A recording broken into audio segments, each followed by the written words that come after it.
Una vez construido el modulador AM y obtenida la señal modulada, es posible verificar experimentalmente la transmisión de la señal mediante un receptor de radio AM portátil, incluso fuera del laboratorio. Para ello, únicamente se requiere un osciloscopio y 2 generadores de funciones. En este montaje, la señal portadora es generada por el circuito integrado XR2206, un generador de funciones de gran versatilidad capaz de producir diferentes tipos de formas de onda. Por otra parte, la señal moduladora es proporcionada por un reproductor multimedia portátil, en este caso una tablet, cuya salida de audio estéreo con conector jack de 3.5 mm se conecta, mediante un cable de audio, a la entrada de señal del modulador. En la tablet se reproduce un tono senoidal de 440 Hz, frecuencia que se encuentra dentro del rango audible para el oído humano y que actúa como señal moduladora durante la prueba para poder identificar las formas de onda. Para la señal portadora se genera una onda senoidal de aproximadamente 500 kHz, frecuencia que corresponde al inicio de la banda de radiodifusión comercial en AM. Una vez ajustado el índice de modulación a un valor lo más cercano posible a la unidad, se conecta la salida del modulador directamente a la antena del receptor de radio AM.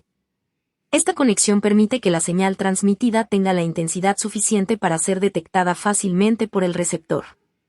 Posteriormente, se realiza un barrido del dial del receptor a lo largo de toda la banda de AM hasta identificar el tono senoidal de 440 Hz utilizado como señal moduladora. Durante este procedimiento es posible escuchar dicho tono en varias frecuencias, aunque acompañado de un mayor nivel de ruido. Estas señales corresponden a componentes armónicas y productos no deseados generados durante el proceso de modulación, por lo que no representan la frecuencia principal de transmisión. Al sintonizar el receptor en una frecuencia cercana a la de la portadora, el tono de 440 Hz se percibe con la mayor claridad y con la menor presencia de ruido. Esta frecuencia corresponde a la frecuencia de transmisión de la señal AM generada por el modulador y coincide, dentro del margen de error experimental, con la frecuencia de la portadora establecida inicialmente. Debido a que nuestro osciloscopio portátil presenta una menor precisión al medir frecuencias elevadas, la frecuencia indicada en la pantalla puede no ser completamente confiable. Por esta razón, resulta conveniente ajustar ligeramente la frecuencia de la portadora desde el generador de funciones hasta hacerla coincidir con la frecuencia sintonizada en el receptor de radio. En ese momento será posible escuchar con claridad el tono de 440 Hz.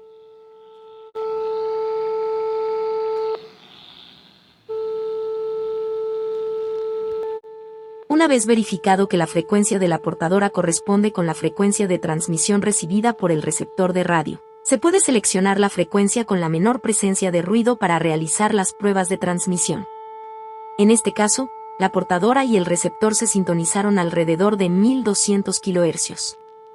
Posteriormente, se realizaron pruebas variando el índice de modulación con el propósito de comparar los cambios observados en la señal transmitida con lo percibido en el receptor de radio.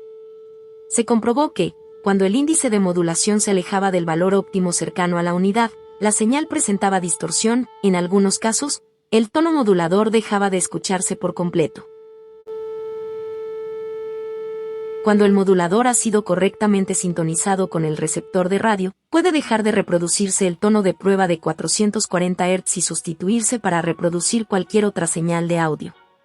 En estas condiciones, la forma de onda observada en el osciloscopio deja de ser simétrica, ya que la señal moduladora ya no corresponde a un tono senoidal puro, sino a una señal de audio compuesta por múltiples componentes de frecuencia y amplitud que varían con el tiempo.